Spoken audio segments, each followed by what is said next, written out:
Hi everyone and welcome to Club Live here at Club at 22 the Rangers podcast. We are live on YouTube tonight as usual, so everyone in the comments, if you could ask a few questions, we'll do our best to answer a few of them during the hour that we are on tonight.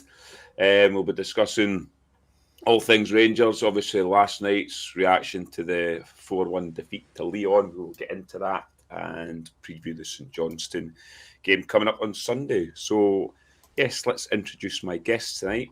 First, Nicky, how are you this Friday evening? I'm not too bad, Alistair. I'm back at work this week after an extended period off, mate. So I'm now back on that point where I get the benefit of the weekend, because for 6 months every day was the weekend to me. But I get the benefit of the weekend, but what a poor performance, what a poor result. I think it's safe to say I'm still in a bit of a bad mood post last night's result, mate. But I'm glad to be on with you boys. Good to see the team together. And we'll obviously chat about last night and on to the weekend's game as well. Guys, Jamie Mackay was moaning about going back to work after being off for 10 days, whatever it was, but you've been off for 6 months to go back into work, so I think you trump him with that one, aye? And we also have young Ross on tonight. Ross, how are you feeling after last night? Good evening, gents. Good evening, chat.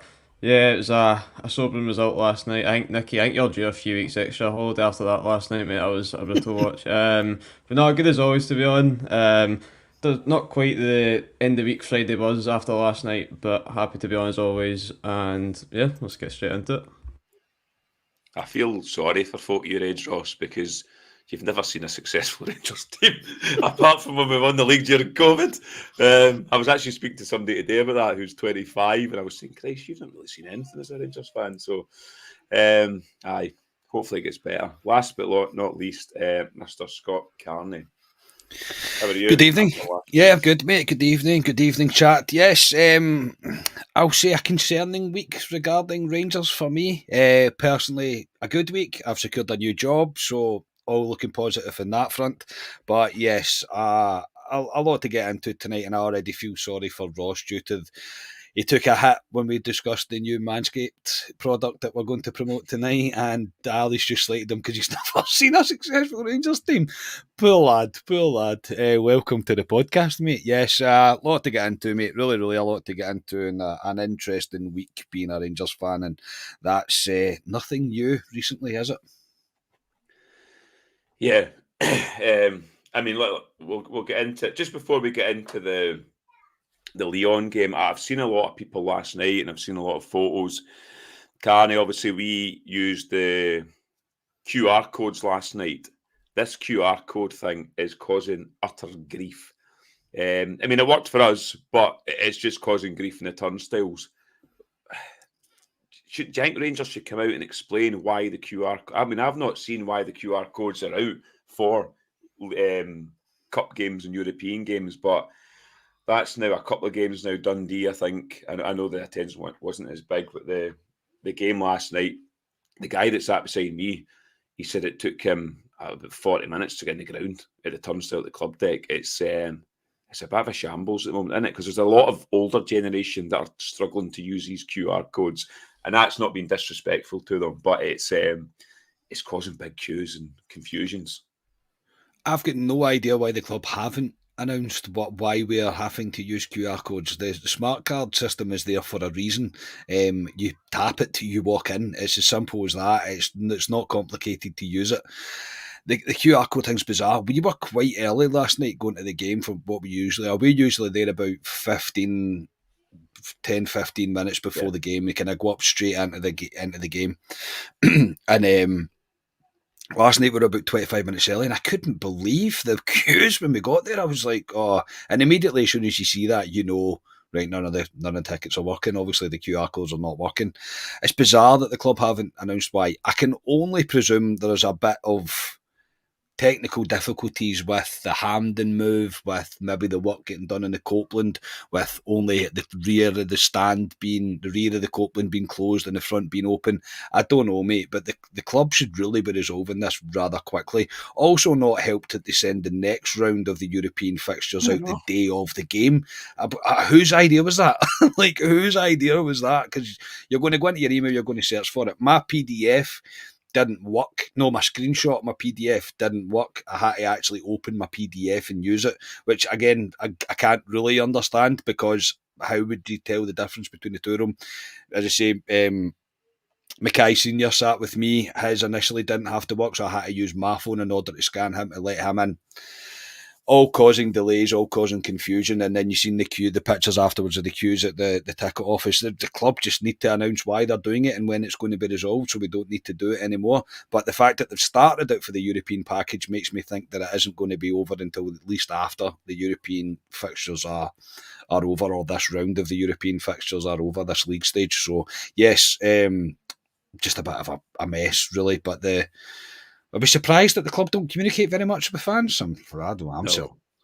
No, I just thought I'd bring it up because the big queues last night, and I've seen lots of folk having to go to ticket office and everything, and obviously you're paying good money to try and get in the ground, and you can't get to see it. I mean, maybe you didn't want to get to see it last night after what happened, but I just thought I'd bring it up because it's never been actually explained to us why the QR codes are there. So if they could come out and just explain to us, at least we would know. But I thought I'd bring it up.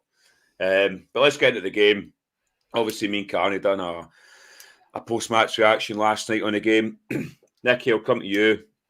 There's no point. I'm not going to break the game down sort of minute by minute, but I'll kind of break it down in moments. But the team was what we expected. I think I predicted the team in terms of that's what I thought Clement would play.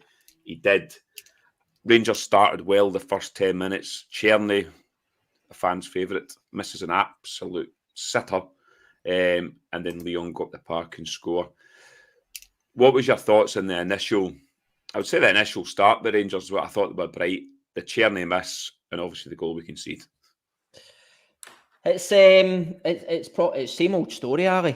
I watched you and Scott do the reaction last night, and I thought your assessment of the game was pretty spot on. If we think about the last few games we've played, we've had these wee periods where we have started brightly. In fact, Ali, if you think about 2 or 3 years right now, we've had the same issues plaguing this team, where we dominate small periods of the game. We are simply too powder puff up top to kill teams off, give them a bloody nose, knock the stuffing out them, whatever phrase you want to use. We don't take advantage of periods when we are on top. And they ultimately go up the park, and we are an absolute calamity, like trying to deal with teams breaking up the park. How easy and how effortlessly it is for teams, particularly good teams, to break through us. I think one of the things that we spoke about that really frustrated me was we seen the Malmo game, and I think we all collectively agreed that it was probably the best performance by Rangers. Certainly this season, potentially under Clement, I think we performed very well. As a unit, we were great. We spoke a lot about the structure and how difficult it was for Malmo to break us down, how difficult it was for Malmo to find gaps, to find spaces, to get in behind. And you know what? We were maybe a wee bit daft because we all thought, well, here we go. Maybe we are now starting to see something with Clement. He's now bringing in some of his players. They're now starting to bed in. Maybe we are now starting to see something. What we've seen in Hibs and in Lyon last night is just the complete opposite. We are all over the place. You look at the Hibs game at Ibrox, 17, 18, 19 shots on our goal at Ibrox against Hibs. That is completely unacceptable for me. And I know we're only talking about the kind of early parts of last night, but for the entirety of the game, Lyon went up the park with ease. Whenever they broke, I thought they were going to score. It was much the same as the Celtic game, to be honest. There was a period watching the Dortmund game where I thought every time Dortmund get the ball, they could score. And I thought the same for Lyon last night. I thought every single time they went up the park, they could have scored a goal, because our defence was all over the place. The boy Fofana, electric, had Tav on toast all night. The boy, is it Cherky?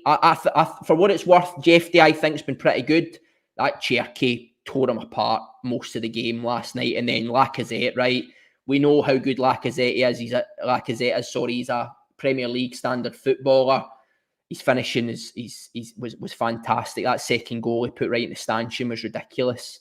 Some of his touches was great, but Proper and Suter just couldn't deal with him, and particularly Tav and Jeffy get a very difficult night off their wingers. But it's just the same old story, mate. It's just periods where we're powder puff up top. We don't kill teams off. Tav had a chance. For what it's worth, it came at him pretty quickly. I thought the keeper makes a point blank save, but the Tierney miss is unforgivable, right? It's an open goal. Still images make things look worse than they actually are. I mean, I've seen still images of that today. It is ridiculous that he has managed to miss that goal from there on his favoured side as well, right? He's very one-dimensional, Tierney. That's the one thing I've noticed about him since he's come in. I think he is very predictable in terms of what he wants to do. He always wants to come onto that left-hand side. So on his left-hand side, and he puts it over the bar. So it was a really disappointing night, mate. And to be honest, even though Leon took the lead and we went up the park and scored, you could argue that should have been us 2 or 3-1 up. And if you go 2 or 3-1 up, Leon probably don't come back into that, right? It takes a monumental effort for them to come back into it. But it's the same old story, mate. We are our own worst nightmare. We cause our own problems by just simply not putting these two teams away. And you'll get away with it. You'll get away with it against Dundee. You'll get away with it against Ross County. No disrespect to them. When big teams come to Ibrox and big teams come and play against us, they'll punish you, mate. And that's exactly what Leon done. Yeah, no, I agree. I thought Rangers were wasteful on the ball. Teams with pace that press Rangers, I just think they struggled. The back line, Suter and Proper for me, just do not fill me with confidence. Not physical enough. They're not quick enough. They'll get away with it domestically, but in Europe, I think they were showing up last night. Ross, obviously, the Tierney miss was shocking. But, I mean, Rangers got back to one each, and then after that, poor Connor Barron, of all players, does a kind of square ball without looking. The Leon guy reads it, and they go 2-1 up, and then ultimately they go 3-1 up. What was your thoughts on the first half in terms of Rangers play? I think we scored at a good time. Leon were just getting into the game, and I think that Tierney chance obviously is what it is. That shows the gulfs in quality. There's players. I think there's players in our team who score that chance, but I reckon their full frontline boys scores that for them. So there's nothing you can do about that. I think that second goal, Barnes gave it away. Obviously, he'll get the most of the blame for it. But see if you look at all the defending, especially Proper, you've got the basics of there's 3 men running. I think it's Taliso, whoever it is, leaving Lacazette completely free. I think the majority of the chat on Twitter at the moment is obviously the golf and finances, whatever. It doesn't stop you from being able to do the basics as a footballer. That's 3 minute stuff you're taught at grassroots. So the second goal for me is probably the most frustrating in that sense. And then the third, cracking finish, can't take anything away from it. But it's the time that he gets as well. He's just turned around, see, there's a big gap of space to run into, and off I go. So it's there's a golf in finance, but it's the golf in quality. It was a real difference for me. And you go in at 3-1 and it's set in match, that's it done. I think the one thing that is starting to get a wee bit concerning is the whole idea that Ibrox is this Colosseum, if you will, for European leagues, that folk come to Ibrox and you'll see what happens. That's starting to fade away if we keep giving teams, these results and these easy chances, because ultimate teams will come to Ibrox and go, well, Leon's packed 3 past them, we'll see what comes next. The fans can't do that anymore. It's up to the players, the manager, to do their part as well. So it was just overall just a frustrating end to the half. First 10 minutes, I thought, yeah, we looked good, looked alright. Something that Clement said in his presser, that we're looking to the kind of plan was to go out there and kill teams off early. I'm sure we'll get into Clement's presser, but it's a 90-minute game. You need to 10 minutes. That we've seen against Celtic, we've seen against Hibs, that 10-minute spell. You need to set a tone for at least 45 minutes, because a team like Leon's going to punish you if you drop off after 10 minutes. So yeah, it's half time and it's game's already over. So it's just about coming out and seeing, do you bring on Igamani? Do you make changes to really go gung ho? Because obviously there's no second leg. It's just a case of one and you're done. And the man that came on, I'm sure will discuss, definitely raise a few eyebrows. But yeah, not a good start to the game, mate, at all. Yeah, it can. Obviously, we brought the game down last night, but going into the second half, you're chasing the game. We need to score 2 goals to get level. Tom Lawrence has taken a knock. He's a tight hamstring, whatever it was, and he's come off. And the one guy we bring on is Kieran Hill and put him as a number 10. I know we talk about why is Barami not in the 10 and put McCausland out wide left or something. That was baffling last night, wasn't it? And I found the substitutions afterwards baffling. We praised him at Malmo because I thought he got it spot on, the way he set up his substitutions. But that's now 2 games in a trot, Hibs and last night, where you're looking at the substitutions going, what's he seen that we're not seeing? Absolutely. A few points that Nicky and Ross both made there I completely agree with. Nicky, you were talking about the still frames of Czerny, even the replay of Czerny's, mate. It's every time you see it, no matter what angle you see it from, you're like, my God, that's a shocker. It's terrible, it really is. Sums him up really right now. And Ross's point as well about doing the basics, absolutely. I've seen a lot of chat on social media and on other podcasts and whatever else, and a lot of people are discussing the golf and finances and whatever else, and I completely understand that. I completely get that these players are 3, 4, 5 times getting paid more, 3, 4, 5 times are worth more in terms of the financial, the kind of transfer market as it stands with these teams. However, it's just the baffling decisions as you said, mate, about Clement. From pretty early on in the game, and he's made brave decisions before, Clement, but I honestly said, as soon as Czerny missed that chance, I said I would take him off right now because his head will completely go. He's not getting any confidence as it is, but his frustration that he showed the fans on Sunday as well, then the guy's not in the right mind frame for it just now, and it's no disrespect to him, but pull him out of the firing line and get somebody else on the park that's ready to go. He didn't improve, he really didn't, and Rangers didn't improve. Rangers got worse and worse quickly. The Kieran Dowell sub, mate, I'm not the only guy. As soon as it happened, everybody you let out just a groan of, oh, because you're like, is that it? Is that what you think the best thing to do is here? I understand we've got limited depth in terms of players to play in certain roles and whatever the way it is just now, but give yourself a fighting chance, and I felt like Clement didn't do that last night. I thought he looked at that and thought, I'll put Dowell on for reasons best known to him.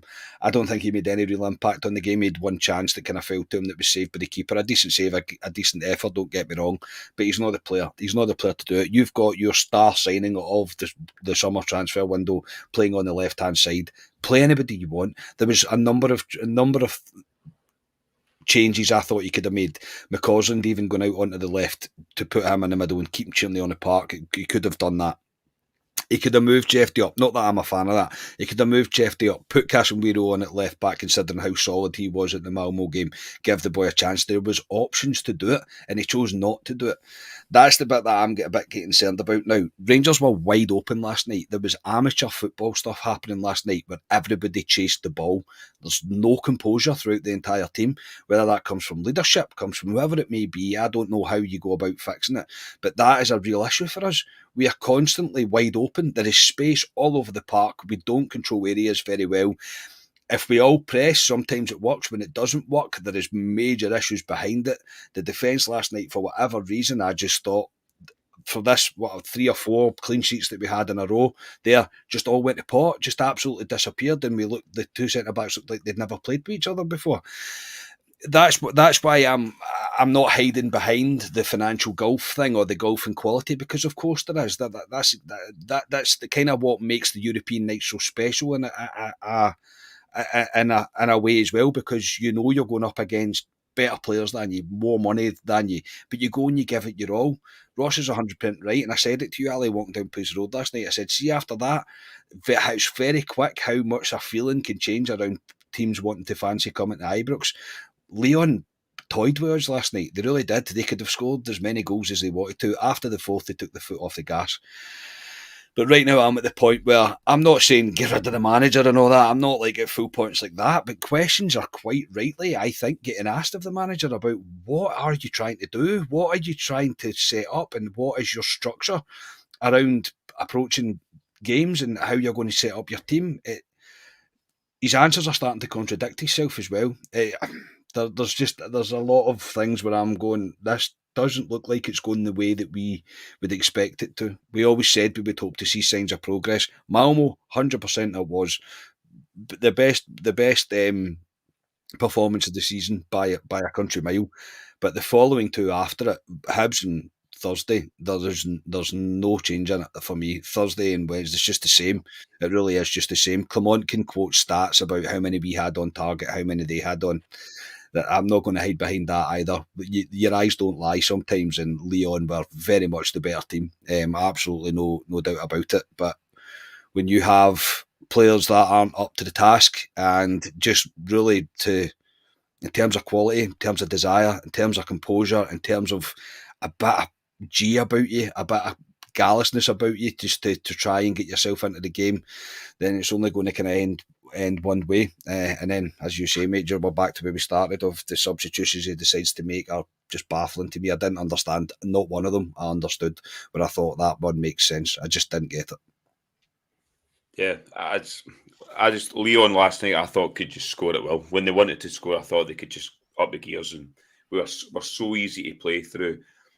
Off the ball, I think we're shocking. When Gerrard, I hate clapping back to them, but when Gerrard had us in Europe, it's probably one of the most organised Rangers teams I've seen drilled off a ball, in terms of they knew their positions, they knew where to stop space, etc. This Rangers team just don't look coached, to be honest. And Clement said a big word in terms of you will see the best Rangers team in October, November. We're sitting in the 4th of October right now. And we'll go on to Clement. We're going to talk about Clement. Obviously, in terms of Europa League last night, it's not a disaster in terms of where we are in the Europa League. There's still 6 games to go. The way the format is, Rangers still have a very good chance of progression. But they always say your home games are the key ones. But teams coming to Ibrox now, we'll look at last night. Your teams like your Steaua Bucharest and that, and I think it's at Union St Johnstone, they come to Ibrox as well. We'll look at it and go, we fancy ourselves at Ibrox. I agree with Ross. I don't think it's got that fear factor that it once had. And you can feel it as a supporter at Ibrox this season at the moment. And I'm including domestic games. There's a flatness at Ibrox at the moment. Nicky. Apologies, mate. I didn't know if that was for me or not. No, I think. Listen, before I come on to the Europa League, I just wanted to quickly touch on something you and Scott had said around that kind of desire, the effort, the off the ball stuff. Conor Barron, for me, has quite rightly drawn a huge amount of plaudits this year, because we look at the desire, the energy, the drive, the determination that he's brought into this team. And this might be a wee bit controversial, but I think we get given a wee bit of a reality check with Barron last night, because I thought he looked a wee bit out of his depth.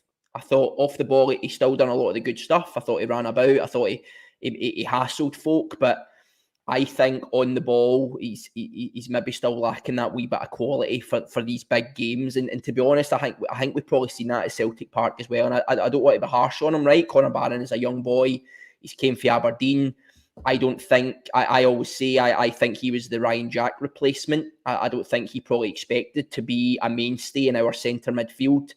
Connor Barron will undoubtedly get better as a footballer, and he has every right to go on and have a brilliant career at Rangers. But I do think there was a wee bit of a reality check there with Connor Barron last night. And to be honest, I think a lot of this is down to the fact that us as fans have been absolutely starved of this for 2 or 3 years, right? You look at February at the end of the season for the last 3 years, we have been absolutely starved of players who have that desire, have that energy, have that determination, right?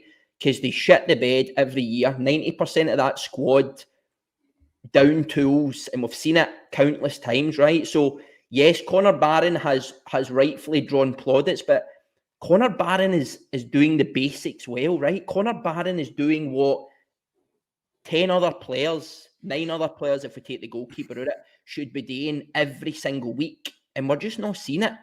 So yes, we can argue. I do. By the way, this isn't taken away from Clement. I do think there is an element of coaching and that aspect, right? But we're talking about professional football players here. We're talking about guys who are 28, 29, 30 years old. They've played football for 25 years. They should know when you lose a ball where you need to go, right? They should have an element of awareness of, if we lose the ball, get yourself goal side, get yourself back into shape. We are all over the place, right? And then you talk about that Connor Barron when he gives the ball away. I don't know if any of you've seen the clip. James Tavernier must be 5 yards away from the boy Fofana when he collects the ball. See, by the time Fofana's in the box, Tav must be 25 yards behind him. He is simply not arsed. And this isn't a Tav bashing. He is not the only person. There is certain players in this team who are simply not arsed and putting in the hard yards. And when the going gets tough, they just chuck it. They just can't be asked. But on to our fixtures, mate. I said last week I thought Malmo was a must-win. The reason I said that, I don't think we can count our chickens with our home fixtures. Our home fixtures are difficult. Lyon, Spurs, USG, none of them are mugs. I think there's every chance that we do not win any of them. We've shown it. We didn't win at Lyon. I think there's a good chance Spurs come up here and completely turn us over. Postecoglou would love nothing more. USG as well, we spoke about them. I think they're owned by the Brighton guy. We all know how well and successful Brighton run their football club. I suspect that will much be the same with USG. I expect they'll have improved from the team that we played, 2-3 years ago we played USG. We've regressed. I don't think there's any argument in that we're not as good as we were 2 or 3 years ago. So they will be a challenge. If I look at where we are just now, mate, if we have serious aspirations of qualifying, I think you need 3 points at home to Steaua Bucharest. I think you need a draw away at Olympiacos, minimum. I think you need a draw away at Nice, minimum. I am almost writing off Spurs and Man United, been totally honest. I think the two of them will gub us the way we are right now. And that's not been a defeatist. I just can't see it. And I think you realistically need to be beating USG. I think that would give you 10 or 11 points. Should be enough to probably progress. So it is still there. Clement has said that, yes, you will see the best version of this team from October onwards. We need to see it. We need to see it. We need to see it pronto as well, by the way, because we've got St Johnstone at home. We'll come on and talk about it. There's no excuses for Clement. It's an 8 p.m. kickoff, right? He's got plenty of time for these boys to recover. But correct me if I'm wrong, I think we are then away at Pittodrie, but Aberdeen are flying, right? See if Aberdeen turns us over, this will turn sour very, very quickly. So we need to get our arse in gear. Otherwise, the domestic stuff and the European stuff will very, very quickly disappear from our grasp. Well said, Nicky. I like that kind of rant you went on there. I think a lot of the guys in the comments, you were speaking the truth. That was good. I enjoyed that there, Nicky. I could have sat and listened to more of that, to be honest. He's definitely been thinking about stuff since last night, hasn't he, Nicky? He's definitely got a lot to get off his chest. We do say the podcast, it can become a therapy session. It really can. You tend to feel better after you've got it all off your chest on the pod. But no, look what Nicky's saying, mate. There's not much that I can sit here and disagree with, really. Yeah, no, 100%. And I'm going to get into the squad, which I will do right after the Manscaped promo. And Carney's not in time there. No, sorry, mate, I wasn't. You caught me off guard there. I apologise. That's why I said it quite slowly there. But here anyway. Time for a word from our sponsors.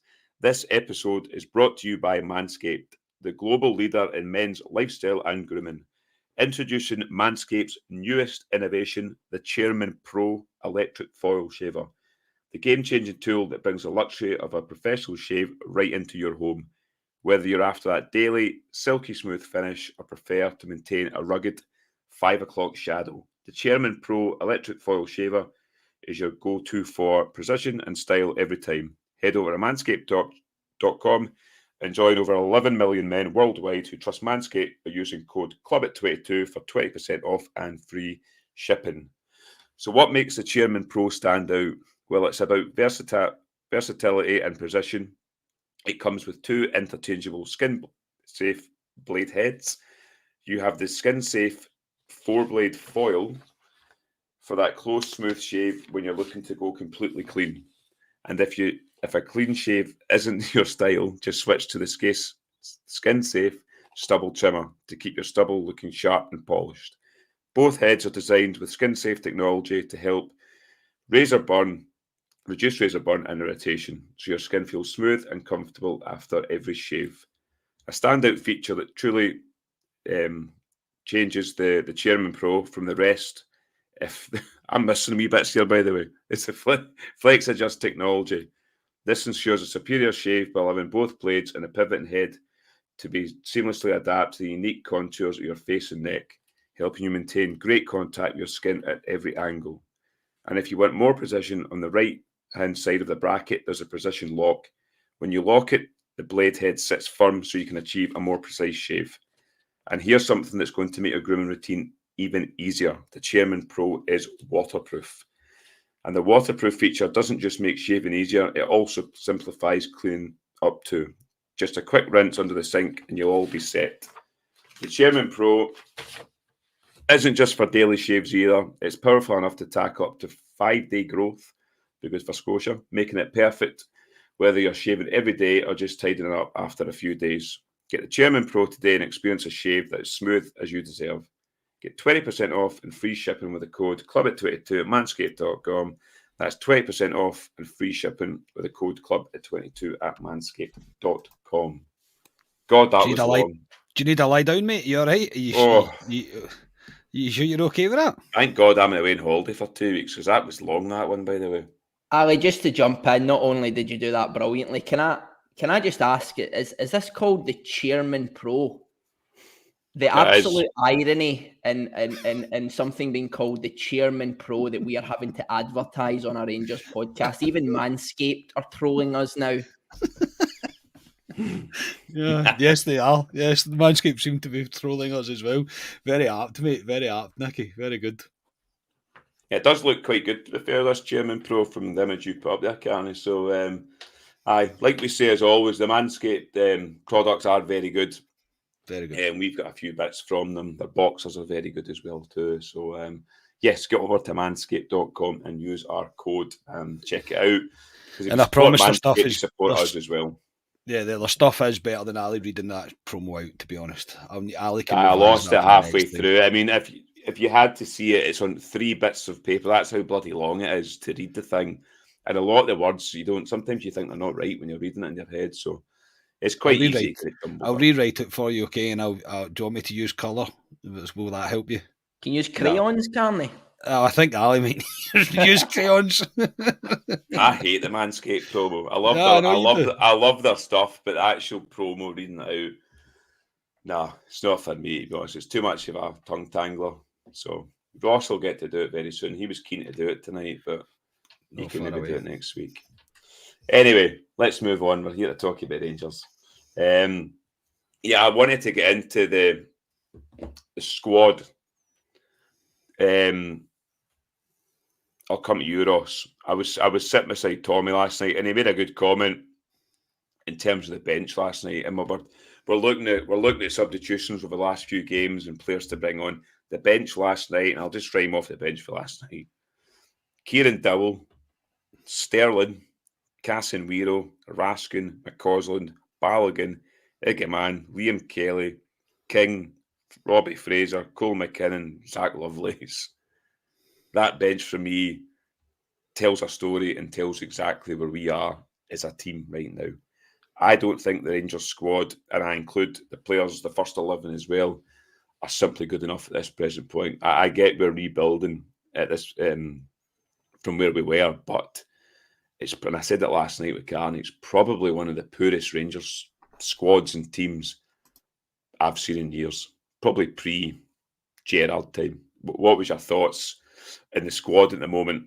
And that bench I've just read out there, it doesn't really strike fear into oppositions in terms of players to bring on to change a game.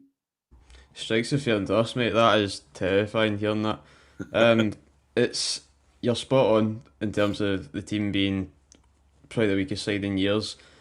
But I think the scary part is that there's no changing that until January, and even still we know what January windows are like. It's 1, 2, 3 players. So that is a concern, and obviously that, there's go down the rabbit hole. That goes back to the board, the previous whatever, and obviously we've spoken about that before. But I think another thing as well that's concerning is even with the players that are on the bench, it's where we're using them. And for me, last night, the one that baffled me, I wrote down my notes. See when you've got Tierney there and you've got a straight right wing replacement in McCausland who scored the week before, looks bright. Why do you not bring him on? And if you bring him on, you bring him on at left wing. You'd think we're talking nonsense or something. It's concerning. Obviously, that's from the manager point of view. Obviously, you've got players there who have quality like Raskin, Sterling, Igamani, who again, why not bring him on last night? Again, it's a conversation for another day. There's quality in spells on the bench, but nobody really strikes fear into you. Nobody at all. And again, obviously, it's a hard comparison, but you look at them last night, they have Wilfred Zaha on the bench, didn't even come on. You need people with that wee bit of, make defenders think. And that's sometimes in the league, you have like a Tom Lawrence who can maybe do that. He can come on and, I don't know, make that pass, make that shot, whatever. Igamani obviously has been looking good, but just overall the depth is scaringly poor, and Clement's made very clear that it's not a one season thing, it's a process. And unfortunately, boys, I think it's just kind of riding that wave, because he's right. We have such little firepower in our starting team and our bench, and if we don't win things, quite simply, we're not going to get the money to make it any better. So if we're going to get a full starting 11 and at least 3 or 4 good players on the bench, it's looking like it's going to take a while. And we know at Rangers you don't always get the time to do it. So I'm starting to get a wee bit concerned that we don't just fall into what's happened before. We've seen managers get sacked easily, and I'm in the same boat as Carney. I'm nowhere near sacking Clement because I don't think it does any good yet. But yeah, it's frightening me. Even writing that off just makes it hits home, because we've regressed so far, and it looks like it's not going to get any better. Nicky, it's the squad, like Ross was saying, and myself, I just think it's poor. We've got squad players playing as first team players in the Rangers team at present that I don't think should be playing for our Rangers 11. I think they're decent squad players, but not our Rangers 11. But don't worry, Nicky, Yanis Hadji is coming back on Sunday. I've not had your view on Yanis Hadji. What's your thoughts on Hadji coming back? Can we just quickly say thank you to Jim Sloan? Oh, sorry, Jim. Thanks for gifting 5 memberships. Thanks very much, Jim. That's absolutely superb, mate. Thank you. The squad, firstly, Ali, it's not great. I don't think that comes as a surprise to him. They're right. We've seen the turnover in the summer. We've seen the lack of funding, which heard Clement's comments throughout the transfer window about guys having to leave before people need to come in. We've got major problems over a squad. Dessers again last night for me proved everyone is right. He'll score against the Diddies because he'll get 6 and 7 chances when it comes to big games, Celtic, European ties. He's simply not good enough. I've never seen a guy on his arse more than Cyril Dessers, by the way. How many times was he on his arse? Yeah, wanting penalties, wanting free kicks. Nothing in them. That boy bullied him. And I heard Andy Halliday and them on that open goal talking about he's a big, strong, powerful boy. I don't see it. No, he's not. I don't see it. Right? Morelos was a big, strong, powerful boy. No, maybe not big, but he was a big, powerful boy, right? He used to put defenders about. I just don't see it with Dessers. The hold-up play killed us again last night. Big ties, big games. You're struggling to hold on to the ball. You put it up. You try and get yourself a breather. You try and get yourself up the park. It's just coming right back down your throats because he can't hold the ball up. I think the defence, major issues. That right-hand side, we need to solve the Tav conundrum. We need to solve it. I said last night, we need to put Nana in. We need to get him in, give him a run of games and see what happens. We cannot rely on James Tavernier anymore. He's not only has he not got the ability anymore, he's just not asked. I said that a minute ago when I was having my wee rant. He's just simply not asked. He doesn't care. So get him out the team. Jeffy, I thought looked all right. I think he got a bit of a hard time. Proper, I'm still not convinced on. Suter, I'm still not convinced on. For me, this is my opinion, by the way, and we're all about opinions. I don't think we have an out number 6 in this team. I'd be playing Raskin. I think he's the best 6 we've got. I don't think he's a 6 himself. I think he's the best 6 though. And I'd be looking to play Barron and Diomande in front of him. I think move Barron up into his more natural 8 position. I think Diomande's also an 8 as well. And then try and work in Barami and Cherny or whoever the hell else you want. On Yanis Hadji, listen, I don't think Hadji's the answer. I've said this a few times, Ali. I thought he had a good season when we won the league under Gerrard. But I always go back to he was never trusted by Gerrard in big games. He seems lightweight for me. He was slow. He's had an ACL injury. I don't imagine that's going to do his speed any good. So I'd imagine he was still going to be slow. Yanis Hadji is a good footballer when he's got the ball at the feet and he's got plenty of time to pick out a pass or take a shot or whatever it is. He is a good footballer. But given the situation with Yanis Hadji, it was the most sensible approach for me, right? To have him wasting away in the B team just seemed ridiculous to me. Surely there was a compromise we could have came to over the wages, and it sounds like we have. So it's a sensible move. I don't think Yanis Hadji's the answer. I will reiterate that.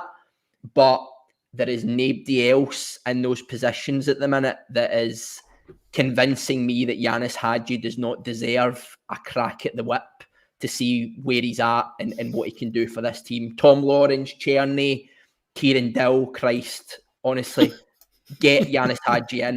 Put him in Sunday.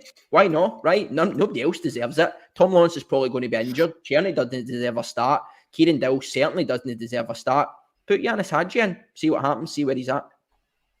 Yeah, I did say to that. Me and Carney were walking down Page Road last night, and we did say if Tom Lawrence is injured, who plays the 10, because Barami is obviously playing on the left-hand side because we've got injuries, so there is a position up for grabs there.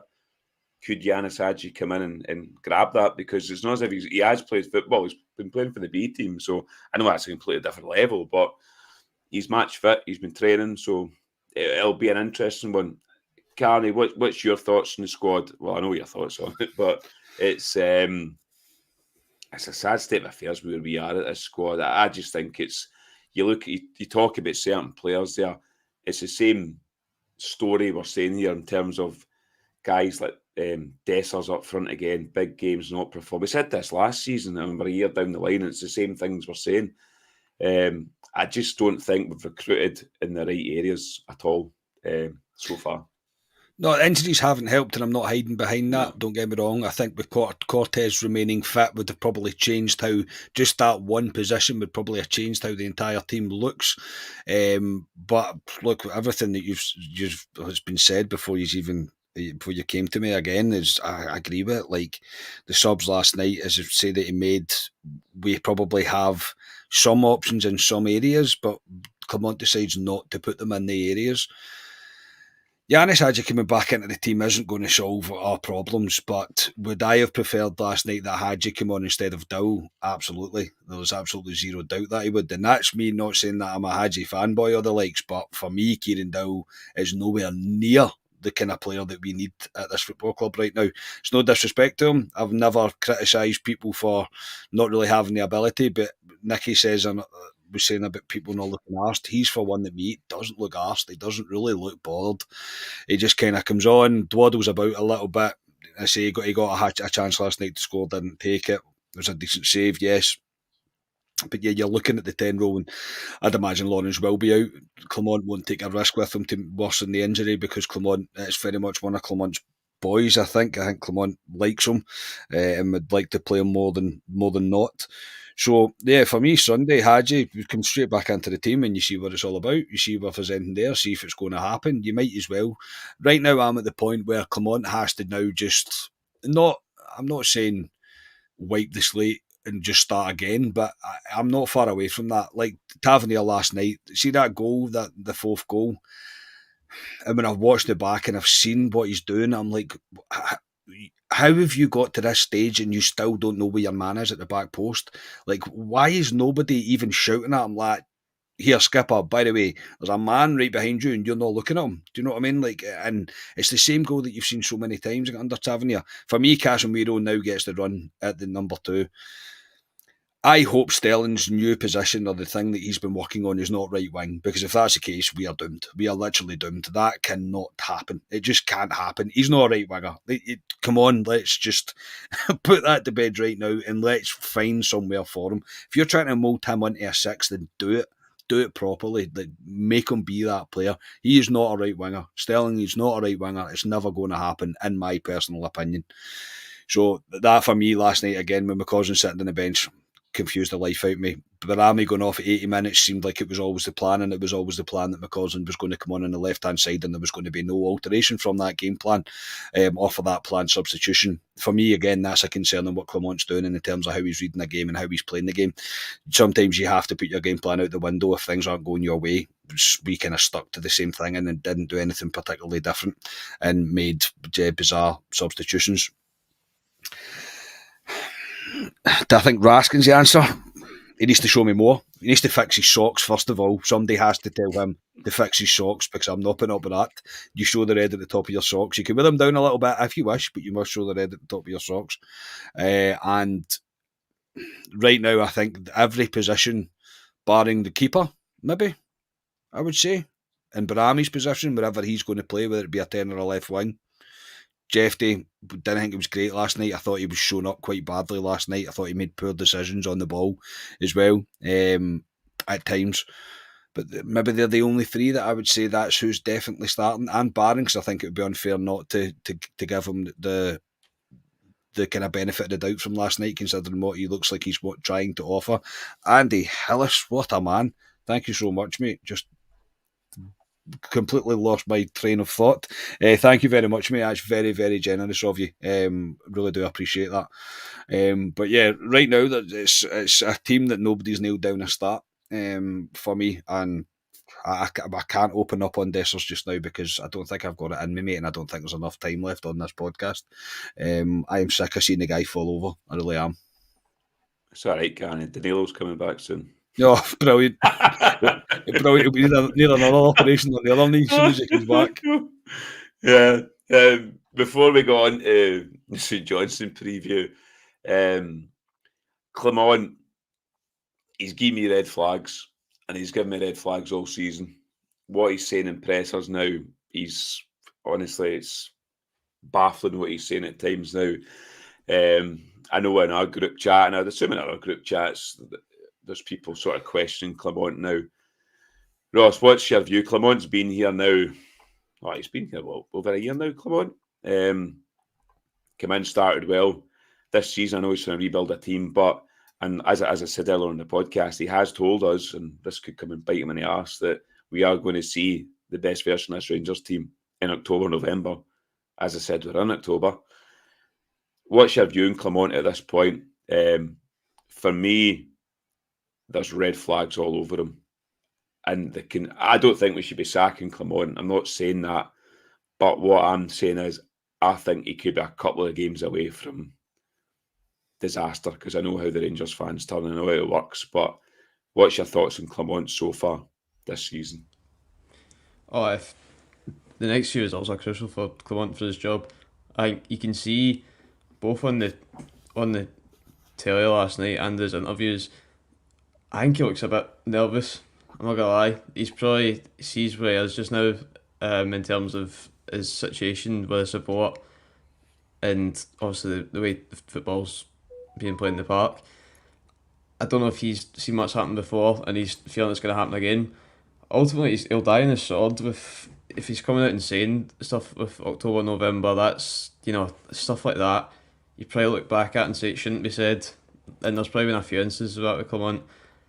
But for me, he's not helping himself with his decisions on the park where it matters. What we were saying about the substitutions, occasionally his team selection, yes, it is 11 players in the park and your substitutes to make the impact, but it's Clement who puts them out there and fields the players. If he thinks that, for example, Kieran Dowell's the answer to Rangers, I know he can only work with what he's got, but we can't. You can't look at that and go, "Oh, aye, it's all right." It's give him time. He's had his time to get his players in. Yes, he might have not had the window, but he has got some options there at least. Even if you move, I don't know, Tierney over to the left. I know he wasn't having a good game last night. Move him to the left, McCausland on the right, put Barami through the middle. So at least you're having a wee bit of firepower through the middle instead of Dowell. Just a wee bit more maybe creativity from him in a way. And obviously I'm just a fan. He's a guy who gets paid to make decisions, but there's a lot of, you're right mate, red flags is the word for Clement, and you're right, if if Aberdeen, God forbid anything happens, and the inflatable sharks will be out in their thousands. But it's a situation that if you were to ask all fans this time a year ago, this is where we'd be. We're going through the same thing, second time round, third time round. When's it? And again, it's tricky because you can't just keep sacking managers. But when's it going to end? When's this whole, I guess, uncertainty of, should he go, should he not? When's that going to come to a halt? But we're going to stick with his words again. October, November. If that's what he said, we're going to see what happens. But when it gets to November, lads, that's when questions and his job will be in question. So obviously there's context, injuries, etc. But he's a manager. He gets paid the money for a reason. And it's not looking good for him just now. Yeah, Nicky. I mean, Jim's saying there we need to can't keep sacking managers, and I agree. I'm not calling for Clement to be sacked. I'm just putting out there for folks' opinions to see. Because me personally, I think we've regressed, to be honest. I know we've changed a lot of players over the summer, but from when Clement came in to where we are now, I don't see anything. I don't see what we're working to. Nicky, what's your thoughts on Clement right now? We're in, as I say, the 4th of October now. He's been in over a year. Do you see anything? Yeah. No, a lot, mate. I did say I don't see him as one of these managers that has the philosophy that we'll see a structure of play and all that. I think he is very much reliant on his man management skills. I think he's reliant on the board helping him put quality on the park. But he is giving me red flags at the minute. Kieran Dowell came on at half time last night, and I'm pretty sure I googled, can a manager be sacked in the second half? When I seen him walk on, because I just thought it was an absolutely catastrophic decision putting him on that park. Major red flag. If you think about successful people, right, some of the most successful people in the world, right, any business, not just football, right, they have a successful people behind them, right? They've got successful people who are good at their job, who they can trust. Clement is putting his trust in people who are letting him down, right? We talk about this effort thing, that there is people who are not asked about results at the minute in this Rangers team, and Clement continues to put his trust in them. James Tavernier is not asked about winning the ball back. He cheats as a right back constantly. You talk about wingers cheating. He cheats as a right back. Do you know what he does? He sits and waits behind attackers in the hope that we get the ball and we can get it to him, and he's got a free run to get up the park. He's fair to get goal side. He's cheating constantly, and Clement's putting his trust in these guys. And if these guys continue to let him down, Clement will lose his job. Tav went. Tav will still be here for as long as his contract's here. So will some of the other players who are going through the same motions, right? Kieran Dill's strutting about the park, fear to get his boots dirty, right? These guys will continue to let him down. And if he continues to put his trust in them, then ultimately he'll lose his job. For me, Ali, the biggest concern for me is it's the structure thing. Because when Clement came in, we looked structurally sound. We did. For a period of time, we looked like we weren't going to concede goals. We looked really, really structured. There wasn't gaps. There wasn't space. We were really difficult to break down. There was periods where Jack Butland didn't have a shot on target for like 3 and 4 games. What has happened, right? Because in my opinion, Clement and the team should be working on this, right? This is a structure, right? This is what we work on every single week, right? And if you sell a player and you bring a new player in, he slots into where that player should go. Nothing changes, right? It's the same structure. The rest of the players are still used to it. They're still doing the same stuff, but it all just seems to have went to shit, to be honest. Because we just look all over the place. And I get, listen, there's maybe a wee piece of players' efforts and players' mentality in that, but it doesn't give Clement a buy, right? He should be setting a structure and see if people are not willing to do it on the park. Get them out, mate. Get them out, because they will. If they let you down, you're the one that will lose your job, mate. Nobody else, right? These are on 3 and 4 year contracts, 15 grand a week. They're not caring, right? If you lose your job, oh, we're gutted. See you later. Who's the next guy? I will have a wee bounce, and then do you know what? If it's not going right, we'll just down tools again, because we're still on 15 grand a week. He'll go out the door. Somebody else will come in. We'll go through the mill again. So he is giving me massive red flags at the minute. Like you boys, I'm not at the position at the minute where I'm going sack him. I think there's not a lot of things at the minute that I'm going, we should keep him for reason X, Y, and Z. But on the flip side, I don't think we can just keep letting managers go. And given the players that he's putting the trust in at the minute, they would still be here. And I think if we brought a new manager in, you're probably just going to get the exact same results, mate.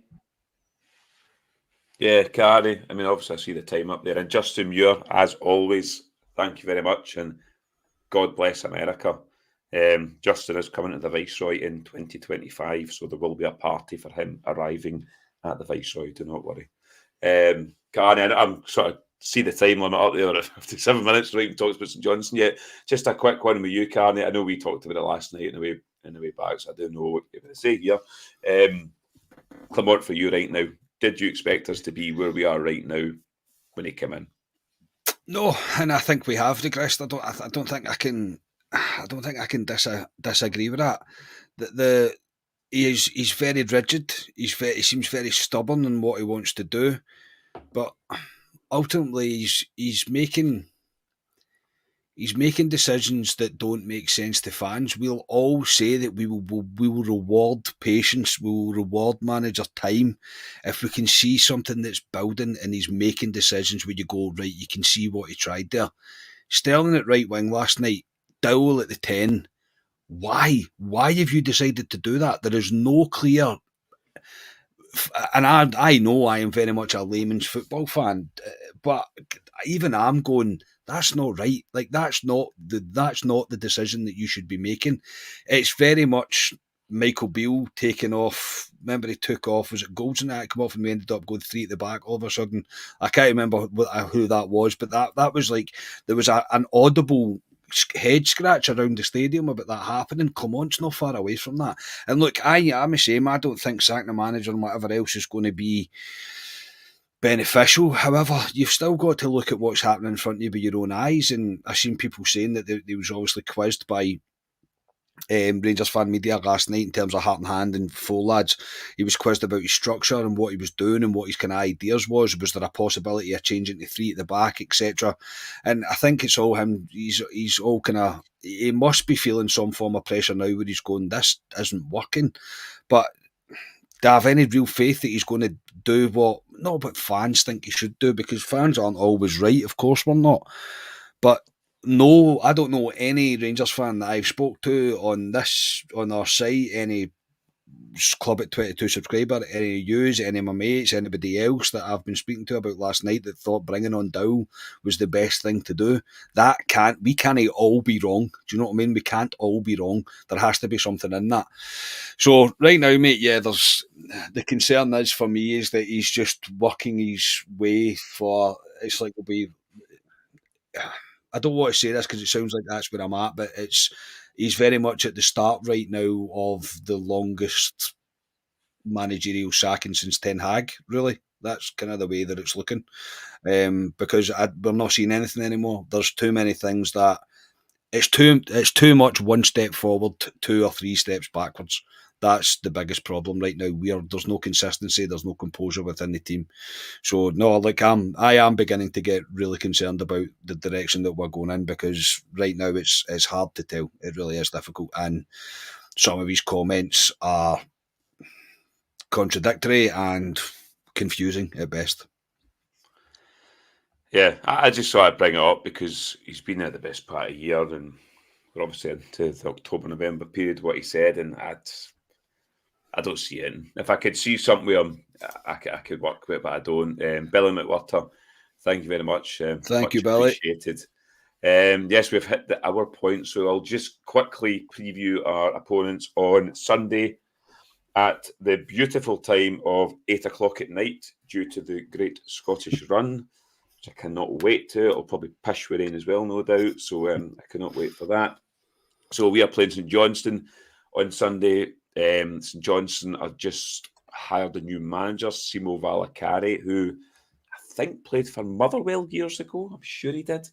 But yes, he's their new manager. St Johnstone are just off getting scalped off of Celtic 6-0 the other week. They are coming to Ibrox. Nicky, St Johnstone come to Ibrox. You know what St Johnstone are going to do. They're going to park 2 buses. They're going to frustrate. They're going to try and frustrate the support, which won't be hard to do, to be honest. Yeah, what's your views on Sunday, and what do you think is going to happen? Ali, I am sick to death of saying I expect a reaction for this mob. I seem to say it every fortnight at the minute. To Scott's point, we're one forward. The European hangover. The European hangover, right? Yes, I think you're right, Ali. I think we all know what version of St Johnstone we're going to get. We're going to get a team that's stuffy. We're going to get a team that's hard to break down. We need a reaction, man. I know I said I'm fed up saying it, but we need one. We looked massively sluggish against Hibs at home. We can't see that again. We can't have another game. I don't think, for what it's worth, St Johnstone will open up as much as Hibs did. Hibs had a go for periods. I can't see St Johnstone doing that. I think St Johnstone will do their usual. I think they'll try and win free kicks in and around their box. They'll look at corners. They'll try and score from set pieces. They'll use them to get up the park. They'll put a target man on. They'll fire the ball up to them, and they'll try and get up the park that way. I don't think they'll be as open as what Hibs. And to be honest, mate, that probably doesn't suit us, because we don't have a lot of people who are good at picking locks and opening up these kind of stubborn defences. There's maybe an argument there that a Yanis Hadji could be a good guy for these kind of games. I think in a game where they will likely be parked on the edge of our box and we've got time, Yanis Hadji does have a track record of being able to find those passes and create those chances out of kind of nothing. So maybe it would be good for him to come in. But I think the fans need to see something, mate, right? Scott made a very good point about we're just not seeing that kind of consistency of here's what Clement's doing, here's the structure. We're seeing it every single week. When boys come in and out the team and he switches things up, everybody knows their position. They're all doing the same thing. They're all collectively aware of what we're just not seeing it. We need to start seeing something. We need to see something similar to Malmo, where it's like a structure. St Johnstone simply cannot break us down. When St Johnstone get the ball, we've got it back. The old Barcelona 5-second rule that Gerrard used to employ. How quickly can we get the ball back? We attack them again. We need to start seeing that. And I think it's a perfect opportunity to put in a number of fresh faces. I know we'll come on to teams. I've picked my team, the team I would play. and there's a number of fresh faces in there, and that's what I sincerely hope Clement does as well, because see if he makes the same old mistakes and we've got the same old faces in again in the same positions, it's going to be a long afternoon, mate. And as we say, as Ross says earlier on, we are a couple of bad results away for this turning nuclear. Right, Nicky, give me a team, your score. So my team that I would play, because I simply cannot be arsed trying to work out the conundrum of Philip Clement and what he will do, I would play Jack Butland, I'd play Nana right back, I'd play Suter and Proper, I'd play Yefty, I'd play Raskin in the 6, I'd play Diamandi and Barron as 2 8s, I'd play Chefty on the right, I'd play Igamani up top, and I'd play Barami on the left wing, mate, and I'm going 3-0 Rangers. You'd play who at the right? I thought you played Chefty twice, yeah. Who'd you play? I said Chefty twice. Sorry, Chefty on the right, sorry, Barami on the left. Igamani up top. I'm confused. Right? So I've got Raskin 6. Yeah. Diamandi and Barron. Yeah. Chefty on the... sorry, not Chefty, sorry. Czerny on the right. Czerny on the right, sorry. Igamani through the centre and Bayrami on the left. Mate. I was like... It's been a long night, mate. I've got a lot off my chest, mate. It's just one of those things. You're right. Scoreline, Nicky. Yeah, you're right, Nicky. You're right, Tavernier. It's all right, Tavernier. It's been a long day. And your scoreline, Nicky. Scoreline, the first goal scorer. I'm going 3-0 Rangers by Rami, first goal scorer. I was going to give Nicky man in the match for tonight as well after his performance, but he's just had a wee howler there. I know, it's the Rangers. Ross, you've always got a wee span in the works with your team, so who's your team for Sunday and your scoreline as well? You know, I was going to throw Dylan there, but Nicky makes a good point. We can't predict these Clement teams just now, so for that reason, I'm actually going to start. I think Butland had a good game. I'm going to start Kelly.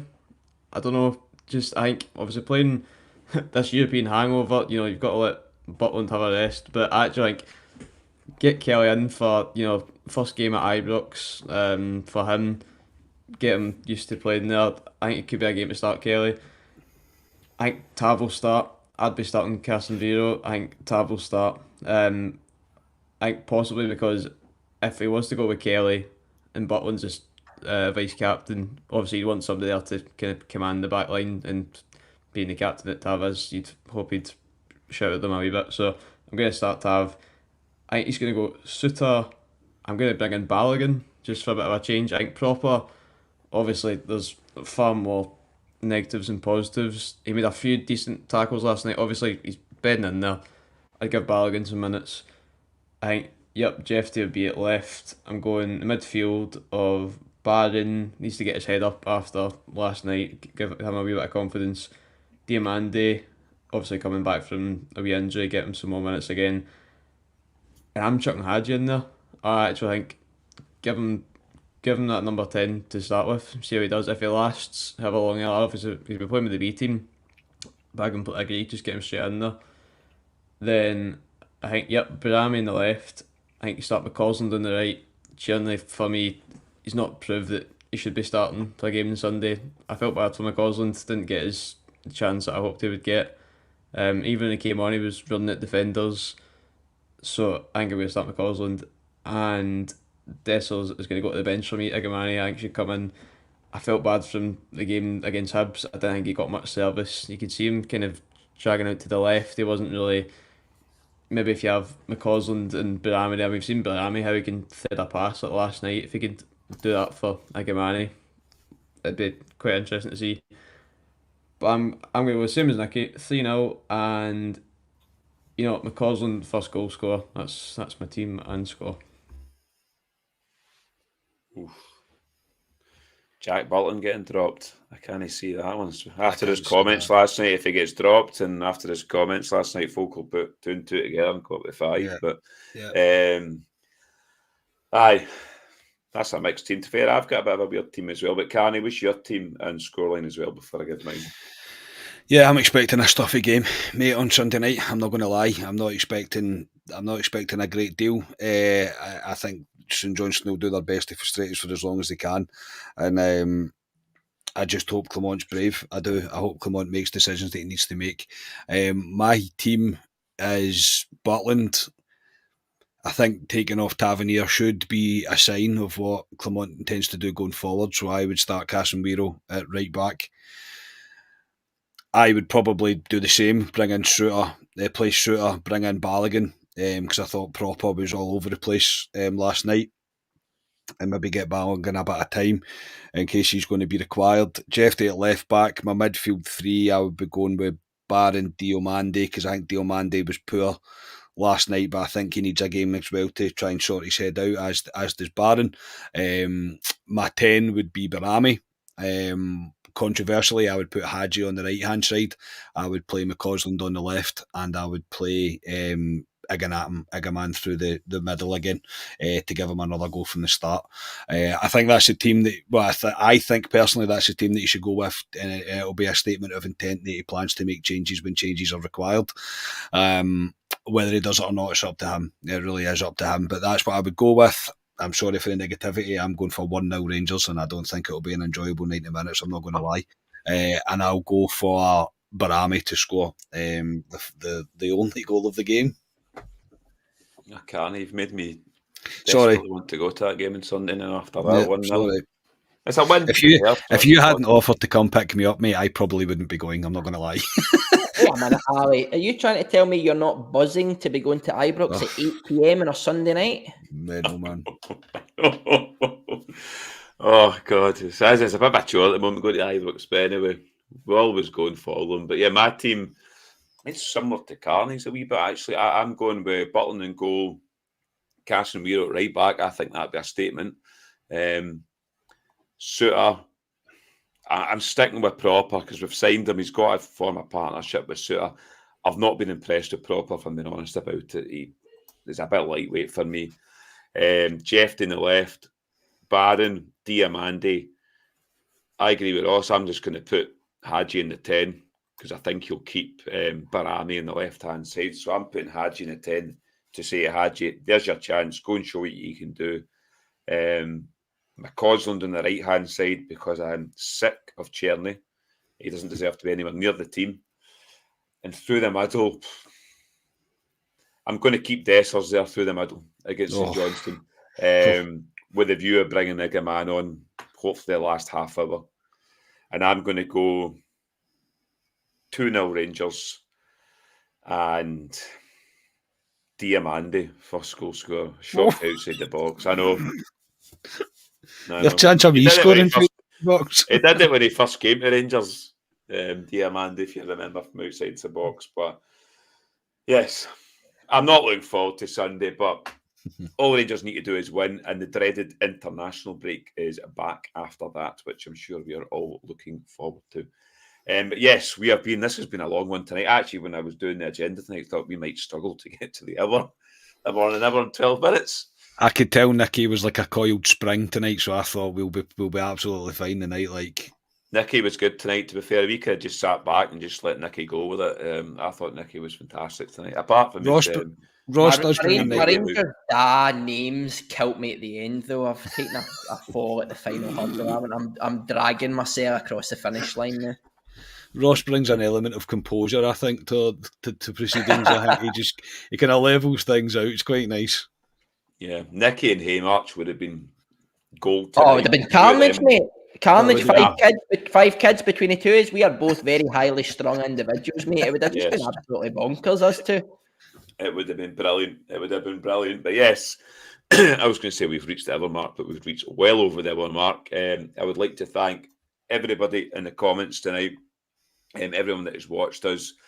And last but not least, my three guests tonight. Nicky, great performance. Sorry about the final hurdle, but fantastic. I would say I'll give you an 8 out of 10 tonight. I'm a bit like Rangers, mate. You never get a full 90 minutes out me, do you? Or a full year. So I'll be working on that. Over the next few weeks, mate. But I enjoyed that. As I say, it's a bit of therapy. Get a lot off your chest after a poor result, and let's the build up. 8 p.m. on a Sunday is just ridiculous, right? You're going to be sitting about checking your watch all day waiting on this kicking off. But hey ho, let's hope we get a good result and a good performance. Yeah, no, definitely. And Ross, thanks very much for coming on. Hopefully you get to see a successful Rangers team one year. I hope so, mate. I hope so. No, thank you always, James. That was a good chat. Look, we'll see what happens at the weekend. There needs to be some sort of, again, you're just hoping for the bounce, but I don't think St Johnstone at home is the most inspiring platform to give you that bounce. There's definitely no fireworks tomorrow on Sunday night even. So, nah, thank you as always, gents. Cheers as everyone in the chat, and play up the famous Glasgow Rangers. Yes, and last but not least, Mr. Carney, I will see you on Sunday for a very enjoyable night at Ibrox. I honestly can't wait, mate. I cannot wait to see your chirpy face about whatever time you're going to pick him up on a Sunday evening, mate. Honestly, I can't wait. It is what it is.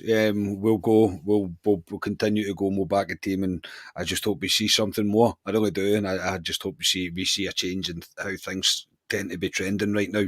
But thank you, chat. Thank you for the donations and that tonight. Absolutely superb. But great chat, lads. And yes, we'll speak to you on Sunday. Yeah, we will. It'll be me and Carney doing a post-match reaction on hopefully a Rangers win going into the international break. So yes, thanks for everyone tonight. We have been Club at 22, the Rangers podcast. Good night.